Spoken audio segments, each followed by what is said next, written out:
Hello everyone and welcome to episode 2 of Let's Play No Man's Sky. We are here in Pulse Drive, having freshly repaired our ship and reached space.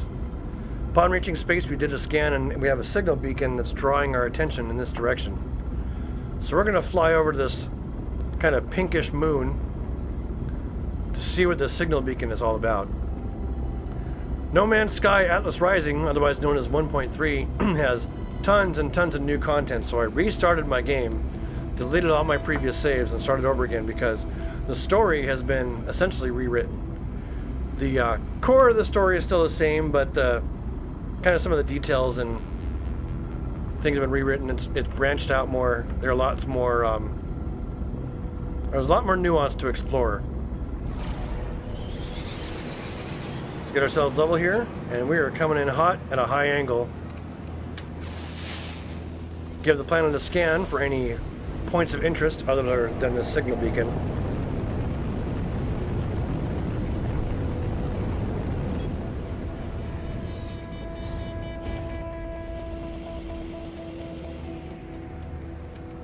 They also made landing a lot easier. Basically, you land where you point your ship, as opposed to having to guess. We are on a new planet, which means new life forms. And a fair bit of potential money for scanning all these new discoveries.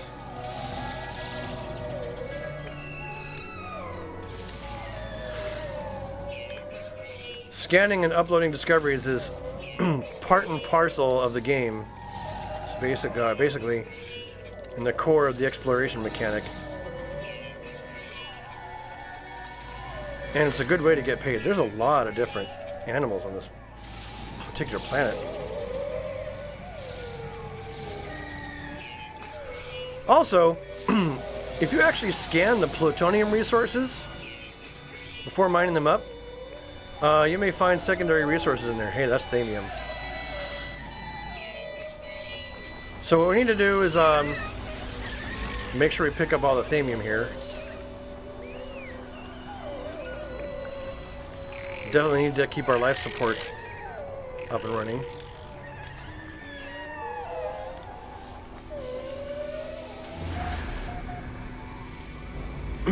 Distress beacon located, life signs detected.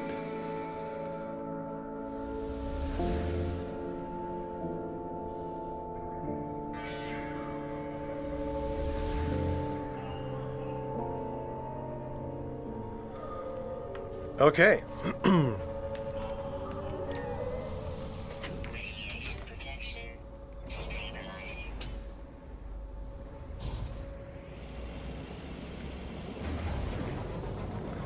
Oh yeah, one other thing they changed is you can actually fly quite low to the ground now. But that's that place is far enough away. I'm actually going to angle out from the planet. Pulse drive out. And then pulse drive back in.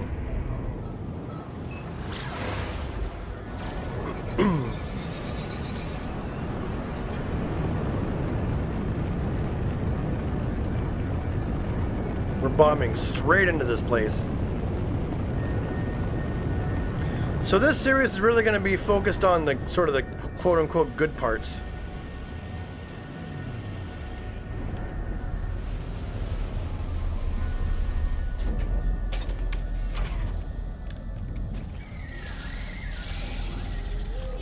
I mean, I will scan things when I'm playing it, obviously, because I can't not. That's where my money comes from.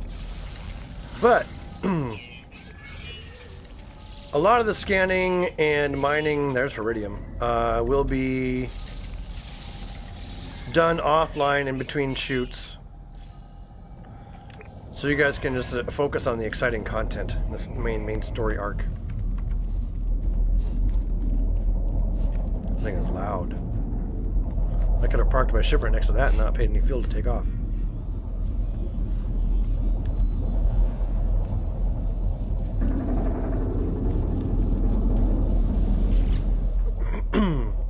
Log damaged, partial records available. The signal has led me to the wreck of a freighter, colossal fragments of metal scattered across the landscape.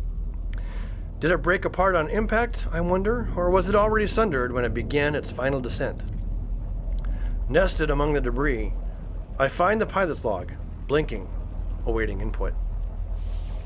Let's request this log.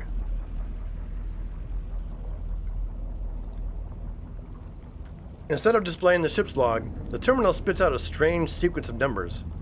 They are followed by a short message. The anomaly comes for the stars. Take flight. A schematic for a hyperdrive is attached to the end of the message. I pull the blueprint from the computer, but this hyperdrive blueprint is for a conventional starship, not a freighter of this size. Someone placed this here after the crash, hoping it would be found.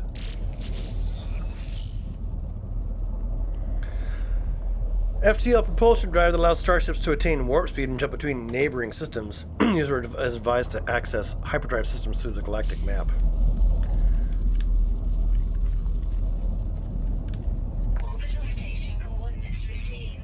Construct a hyperdrive biodynamic resonator from a space station. Units required 13,400 of 32,500. Now this is where we start talking about scans. Under discoveries, first of all, we can see that we have a new planet, which we'll rename and upload.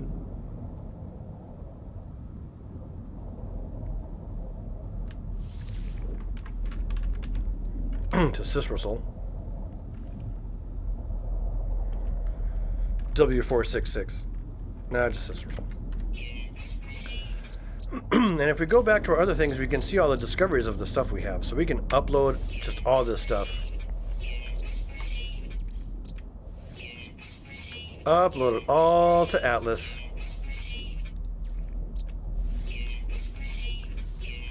And you can see the money that we have flowing in. And you can get upgrades.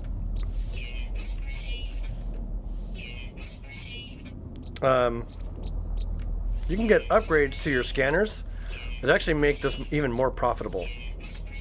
Like you just get more money for each scan because you're uploading more detailed information. Is there more than one creature page? No. Okay. We've uploaded everything we know. We have 46,000 units of cash now. And we don't have any means of exploring any more of this freighter, really. So, let's get our butt airborne. Protection stabilizing. Technology recharge. Technology recharge. Okay. Looking good. Off this direction is a space station terminal. Somewhere.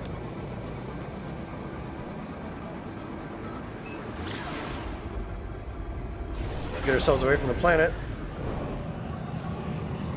Turn down. And you can see all those freighter routes that go back and forth. So now we're about 30 seconds away from the space station terminal. Our home system is looking pretty entertaining so far.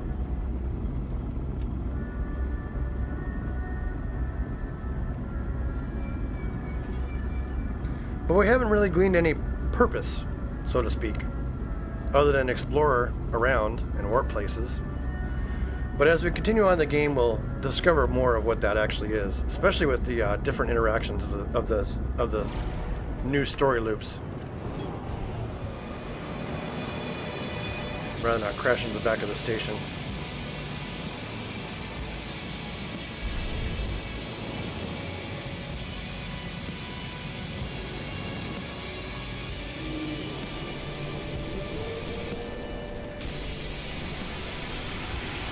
So even the music in this game is actually procedurally generated.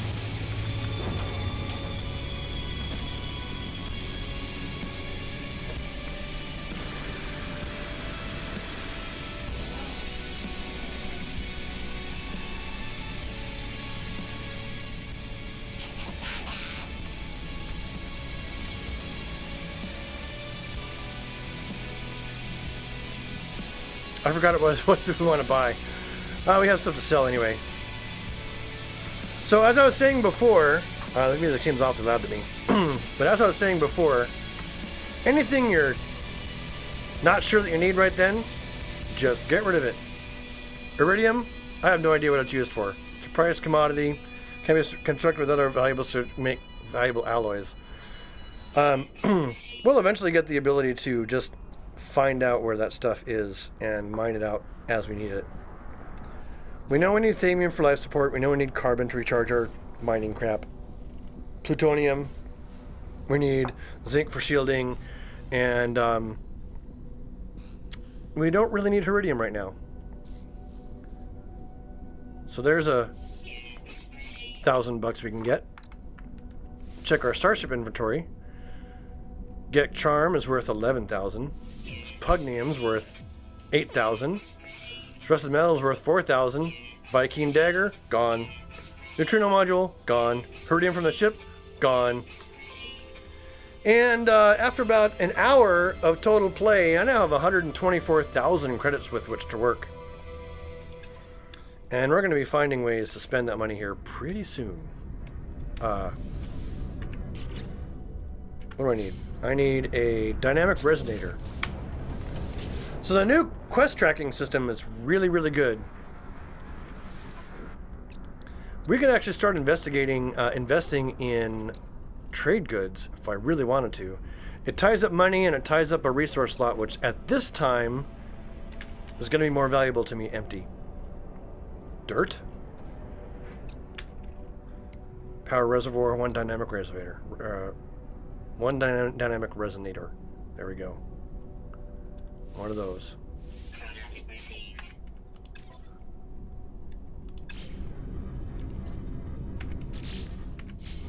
Oh, I sold my iridium. God damn it. I need 200 iridium, so I'm going to buy that back. Stupid me. Is there 200 for sale? No. I need to go mine it. Okay, that's fine. Oh yeah, there is. There's more than 200 for sale. I just sold a whole bunch. Item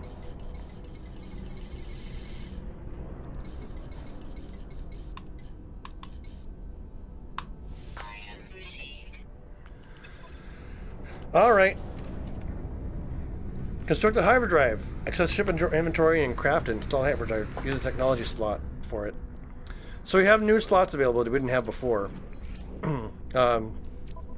They're more end gamey than anything, but this ship does have some technology slots, so let's install our hyperdrive. Build it. Technology installed.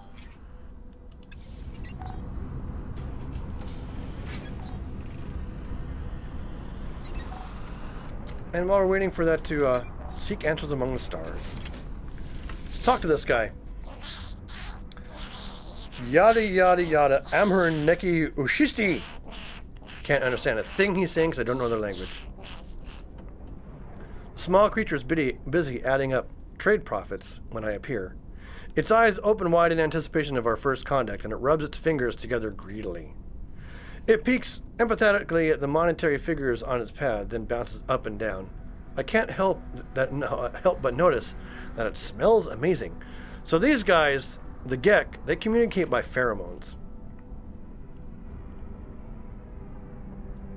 Let's give them some units. The life form is clearly thrilled. It gives me something in exchange.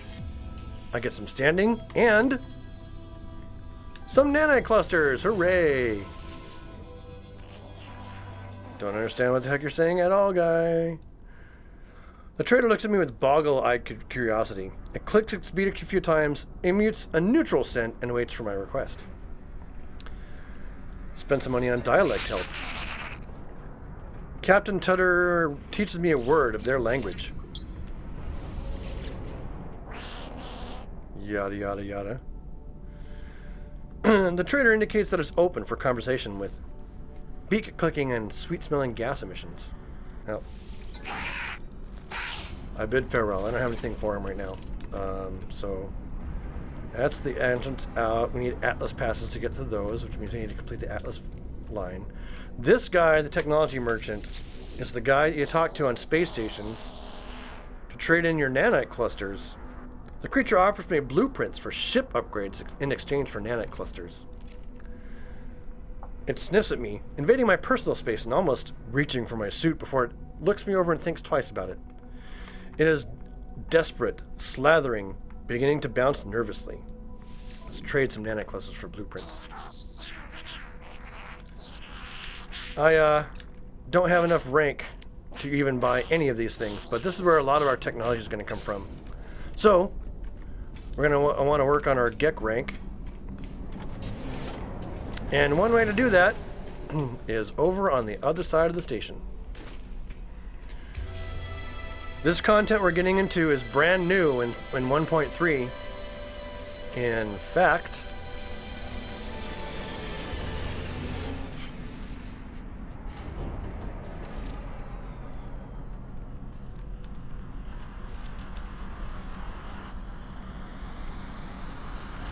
client, get rank 3, hooray. So if we talk to this guy, the live term gestures apologetically. Their exact meaning is unclear, but it is apparent that there's no work for me here. Now, what that actually means is we haven't completed any quest to get this guy started, but he is a mission giver. Here's how you do that. You go to your pause menu, go to your guide, yes. Navigation and discovery, trading and standing, the mission board, right there. Click on the mission board. And then you start this mission. The mission board is found in every space station. Always check at the mission board in each station to see what jobs are available. Jobs reward units, nanites, pieces of technology, and more. The mission board is found in the teleporter terminus on the left-hand side of the station. So we now have the mission board active. I don't know why they kind of had to do it this way. Oh. Okay. When they say it's active, they mean it's almost active. Let's start this mission. Log. Awkward.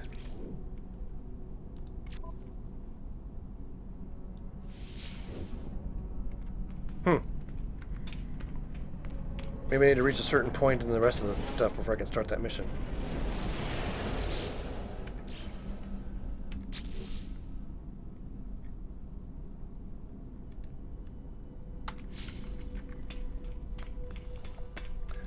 Well, that's supposed to be how it's done, which is weird.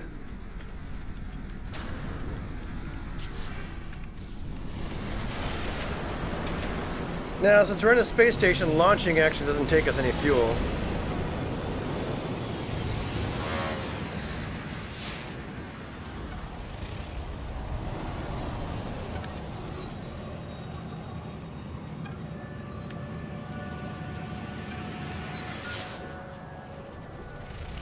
Scan and rescan.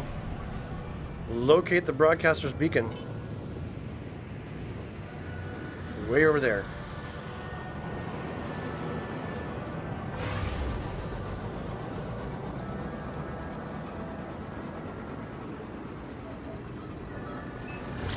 And pulse drive active, but we're going to pop out any second now because we're out of iron.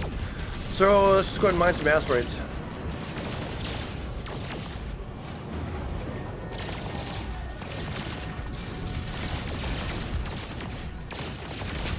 Asteroids are also a good source of thamium.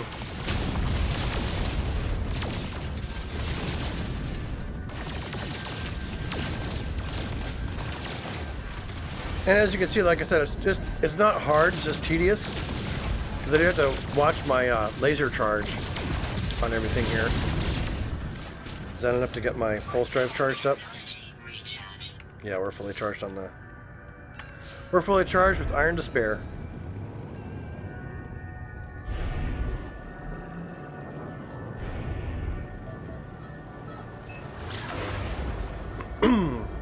And here we're headed towards an anomalous broadcast.